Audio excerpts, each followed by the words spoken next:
to Shannay's Corner. Thank you guys for tuning in, watching with me today. This eyelash is killing me. Thank you guys for tuning in, watching with me today. You know, if you new, go ahead over and subscribe, turn my post notification bell on because I'm lit and you don't want to miss anything I post. And that's just on that. Like, I'm not going to keep explaining it to you guys, you know, like tap in or don't kind of thing. But yeah, so go ahead and subscribe right now. Turn that bell on. Give this video a big thumbs up. You know, we're on our way to 700 subs. We're going to do 1K by the end of the year. I think we could do 1K by the end of the year. Yeah, so 700 subs by the end of November, 1K by the end of 2020. I know y'all got me. I just know, like, we're here. And I know you guys got me. And that's it. So yeah, so today's video is going to be a little different. You know, I decided to try something new. I don't know, like, I don't know if you guys were paying attention in my last video. You know, Chelsea mentioned, or maybe did I edit that out? Whatever. She mentioned that my life is really like a movie. And I always say, like, my life is just crazy. And like some of the things that happen in my life, I really need to write a book. So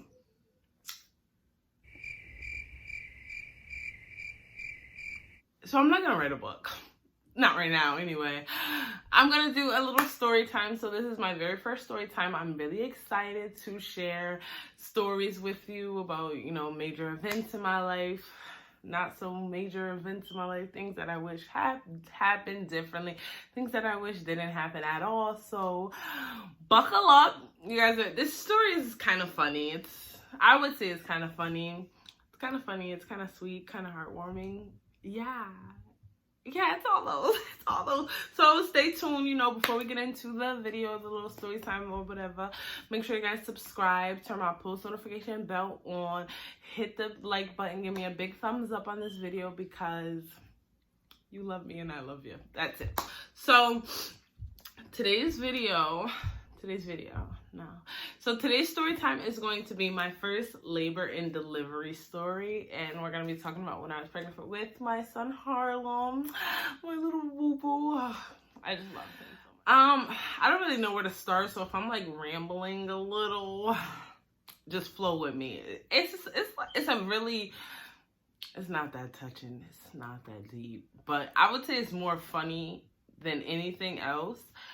Yeah, that is really funny. I don't know what made me turn around and have another baby, but hard-headed, I don't know. But yeah, so this is Harlem's labor and delivery story. How we feeling about my lashes? I got them from Dollar Tree. I know this one is not cooperative. Look at it. I'm not fixing it. I put it on for these videos. I didn't even put glue on them.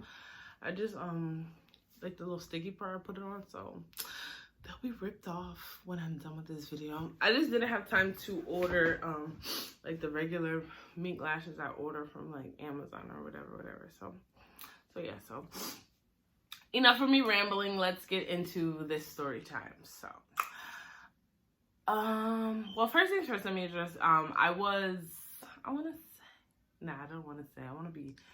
I gotta have all the Carfax. I was actually 38 weeks and 4 days when I had Harlem. The most miserable. I was crying. I've never felt so miserable in my life before. So, Harlem, his original due date was January 6th. Yes, his original due date was January 6th. Let's just say January 6th came. He did not. I was really upset. And I found out I was pregnant really, really early with Harlem. So I was just so anxious the whole time to just like, and it was my first pregnancy. Duh. And I was just like, you know, can't wait to meet my baby. Can't wait to meet my baby. Can't wait to meet my baby. And he was late. It was 2 days late. It was the most devastating 2 days of my life. Why? Because I'm having contractions. You know, the pain is there, but I'm not dilating. And any of my mommies out there know that is the most miserable thing in the world. Like, you're having all these contractions, and your cervix is not dilating whatsoever. So I don't know how it is for you guys, but in the state of Connecticut, city of Stamford, you have to be dilated like 5 or 6 centimeters. I'm just guessing off the top of my head. I'm not sure. 5 or 6 centimeters for them to, you know, keep you and basically admit you into labor and delivery. So I want to say January 6th was on either a Thursday or a Friday. You know, I go to my regular appointments. The doctor's like, you're 1 centimeter dilated. I'm like, 1 centimeter, you know? This is due date. Like, what do you mean 1 centimeter? So I was 1 centimeter dilated, and he was just like, well, yeah, go home. If I was, my doctor told me, you know, if you go over 40, then we could talk about inducing you. So I was just like, was it 40 weeks? Yeah, 40 weeks. I want to say my doctor said 40 weeks. So yeah, he was like, you know, if you go over 40 weeks, sorry, my back is hurt. Whoa, that's another thing we're going to talk about, these back pains. But so he was like, yeah, if you go over 40 weeks, you know, then we'll talk about inducing you. And mind you, like, I was really big with Harlem. I'll put some pictures right here. I was really big with Harlem. I wanted to just get the pregnancy over with. I just wanted Harlem in my hand. So I go home, and at the time, my doctor was literally around the corner from my house. I would walk. So I'm like, I'm walking every day. You know, I'm doing all this stuff. And why am I only 1 centimeter dilated? So, mind you, but the contractions and the pain and, you know, the Braxton Hicks, all of that, it was all there. Just no dilation to the cervix. So, yeah, I was going home. I went home and things like that. And I think I waited out like a day or two. But my mom was like, okay, I'm going to go to work or something. Like, if anything happens or you feel like, you know, your contractions are, you know, to that close range, 5 minutes apart, you know, call this person, call this relative, and they'll bring you to the hospital. So I want to say Friday, you know, I chalked it up. Okay, obviously not going to have the baby today. It is what it is. And so Saturday came. I was just like, I am in like an immense amount of pain, like a lot of pain. So I tell my mom, you know, she take me to the hospital. I'm like, all right, woohoo, about to have a baby. Harlem's coming. You know, I was just so excited. They sent me home. Oh, she's only like 2 centimeters dilated. I was like, only 2 centimeters? Like, what do you mean?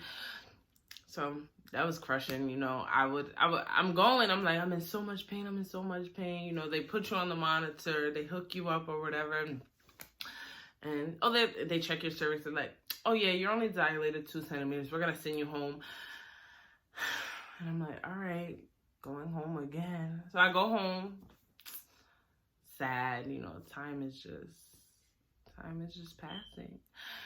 And what happened? And so the pain is still there. So on Sunday, where I'm home with my mom, I don't think I was actually 38 weeks. I probably lied. It probably was 36 in 4 days.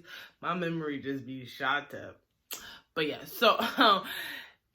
so Sunday came. I'm like, I am hurting like really, really bad. Like, I can't take it. Like, I couldn't even like stand up, you know. I'm crouched down doing everything. Like, and when I was living with my mom at the time, it was upstairs and downstairs. I was not taking, if I was upstairs, that's where I was staying. If I was downstairs, that's where I was staying. I didn't even want to walk. I was just like, my contractions. And my mom would be like, are they close? And I'm like, yeah. At the time, I'm not timing them. I'm just like, if I say yeah, they're going to take me to the hospital or they're going to take the baby. So I'm like, yeah, please take me to the hospital. We go to the hospital. They hook me up to the monitor. Baby's good. Baby's healthy. You know, he's good.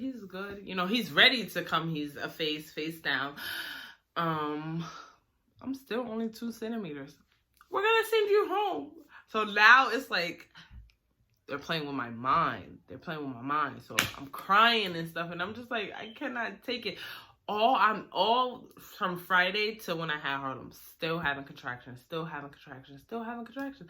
And I'm just like, oh my God, like, they cannot be sending me home. So I want to say Sunday, this was like Sunday afternoon, Sunday night, you know, Mom's like, you better like walk up and down the stairs, you know. She was like, oh, you better twerk or something. But I wish I had videos. I'm leaning on the edge of my mom's bed, like twerking, and contractions just busting. And I'm like, this is misery. Like, this is misery. Like, never felt a contraction in my life, you know. It was just, I can honestly say, like, contractions are the most indescribable pain in the world. And it's just like, wow. I'll never go through them again, respectfully.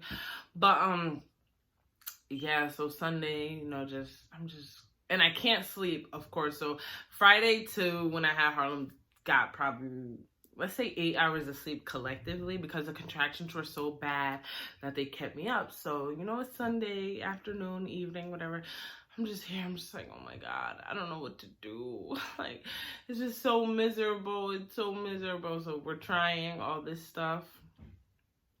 So, you know, like, dilate my cervix or whatever the case may be. And I'm just like, I'm getting so upset because it's like, oh my God, why won't they just take the baby and stuff like that? So I want to say Sunday night.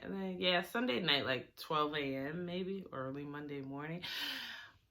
I woke up, and then it's like, you know, now I have the contraction timer on my phone. I'm timing them, and I think I went to the bathroom, and I was like, my mucus plug popped, and like Monday when I woke up, I was in crazy pain. Like, I couldn't even get out the bed kind of pain.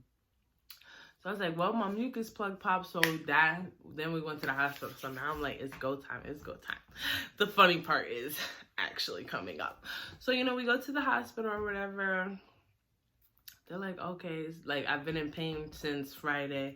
So they gave me my epidural really, really early. And I'm like, at this point, I don't even care. Take the pain away. Just take it all away. So I got my epidural. I want to say I got my epidural. This is just the crazy part. Since my mucus plug popped, they actually decided to keep me in the hospital. It was like, obviously, you know, like, Harlem is coming today. So I want to say, I'm not even gonna say I want to say, we got to the hospital at 5:30 in the morning, okay? 5:30 in the morning on January 8th. So I'm like, okay, you know, they admit me, you know, baby hooked up to the monitor. They were talking about, you know, in a few hours, they'll come in with my epidural and stuff like that. So I'm just waiting. I want to say I got the epidural around, I'm going to roughly say around 2 p.m. They gave me the epidural. I took the epidural like a champ, okay? Because I was just so tired of being in the pain. I was just like, the lady was like, be as still as possible. I was in there like a statue because I did not want her to mess up my epidural and mess up the chances of me not feeling these, you know, these pains anymore. So, get the epidural 3 o'clock. They're like, oh, you should try to get some rest. And it's just like, I couldn't. One, I was hungry, starving, okay? Starving. I tried to drink a ginger ale or a Sprite, and I threw it up. I don't know. Like, I just threw it up. I thought it would be okay.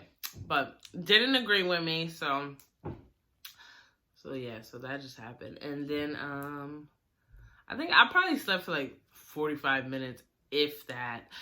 And yeah, we're just gonna like fast forward to 5:45, 6 o'clock. You know, my peeps is in the room. Sadia comes in the room crying. She's a big crier, but you just gotta love her. So she comes in the room crying, you know. And yeah, like, let's just fast forward to 6 o'clock. It's time to push. I'm pushing. I've been in labor since Friday. So why do I have to do all this work? So, they're like, push. You know, I think I did 2 solid pushes. And I'm just like, I can't do it no more. I cannot do it no more. So, you know, they end up, you know, they get Harlem out. He's good. He's so cute. He was a really big baby. He was like, Harlem was a chunky baby. And he also was a long baby. Yeah, Harlem was a really long baby. So had Harlem, you know, all the aftercare and stuff like that.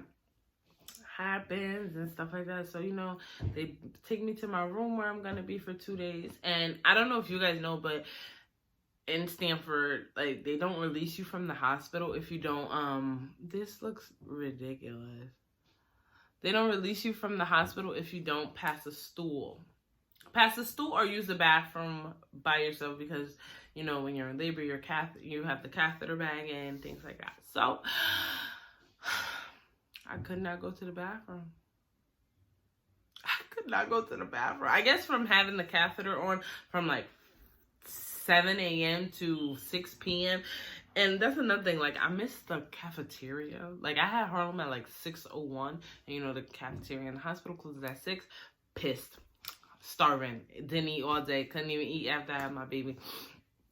But, yeah, so I could not use the bathroom. So, I think I did once. And it was like, okay, we'll let you go home, you know, and stuff like that. So, fast forward, I'm home and stuff like that. You're supposed to take stool softeners, not regular like X-Lax and Docalax, stuff like that. Guess what Alexis did? Alexis took Docalax, and I tore really bad with Harlem, so I had stitches. The worst pain in my life. Like, I really could just like shoot myself thinking about it. It was so horrible. Like, I couldn't even move. Oh my God. It was literally like this. Like, try to do everything like with your, you know, like everything down there is just so like this. But it hurts because you can feel the stitches. So, my dumb self, you know, I'm trying to, you know, regulate my stools and stuff like that. I take the wrong medication. The wrong medication. And let me tell y'all how I paid for taking that wrong medication. So, it was already hard to, like, you know, sit because my mother has a pretty low toilet. So, I'm sitting and it's just like, this X-Lax is doing what it's intended to do. And I'm stitched up. Can you guys imagine the pain that I was feeling? I want to say it was like 3 days I had to go through this, all because I didn't do something so basic as read. You know, read what kind of X-Lax or what kind of this is killing me. This is like I have to turn to the side. What kind of X-Lax or what kind of Docalax it was. I'm taking them off. What kind of stool softener it was. So that was pretty much my suffering. And yeah, it was hard.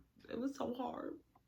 It was so hard. Like, I couldn't, like, after that, I never wanted to see another X-Lax. I never wanted to see another Docalax. I never wanted to see anything of that nature ever again. It was the most, oh my, I don't even know how to describe it. Like, it was a really tough time. And yeah, it was hard. It was fucking hard. I'm trying to remember if I forgot anything else. Oh, other than the fact that, like, another thing that happened, you know, like, after I could not produce my freaking milk. So that was really frustrating. I tried for like 5 months to breastfeed Harlem. And then I gave it up. I absolutely had to. For my sanity, of course, you know.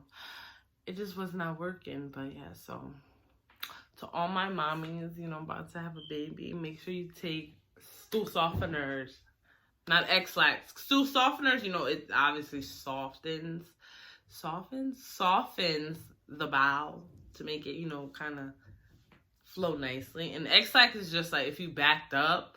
And obviously I'm backed up, you know, I just had a baby, I'm just catheterized and all of that. Like, obviously, I would be backed up. So I took those and it was just a shit show, to say the least. One of the most miserable times of my life, for sure. Yeah. Other than the fact that I was in labor for like 4 days, you know, back to back to back to back. And then I go home and then like that happens to me. It was very, very traumatic. I feel like you could say very traumatic, but it obviously wasn't too traumatic because I turned around and had Hayden a year and 9 months later. I don't know. But yeah, so that was my little story time. If you guys want to hear Hayden's labor and delivery story time, hers wasn't that yeah, Hayden's wasn't like that big of a thing. I had a really bad headache. I went in, they induced me. It was horrible. I was scared though. I get like really frantic when it's like comes to the kids or anything. So that's pretty much Hayden's story. She had a smooth little arrival. Oh yeah, other than the fact that like I felt her coming out of my butt. I was like, oh my god, I felt like she was in my butt. But yeah, Hayden was she was really smooth. And even now, she's a really smooth baby. And Harlem's that kid. But he's a good kid. He gives, yeah, Harlem's like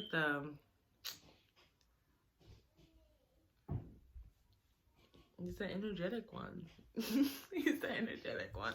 But yeah, so I hope you guys enjoyed my little story time. Comment below some other stories you want me to tell. Any questions you have. I'll be doing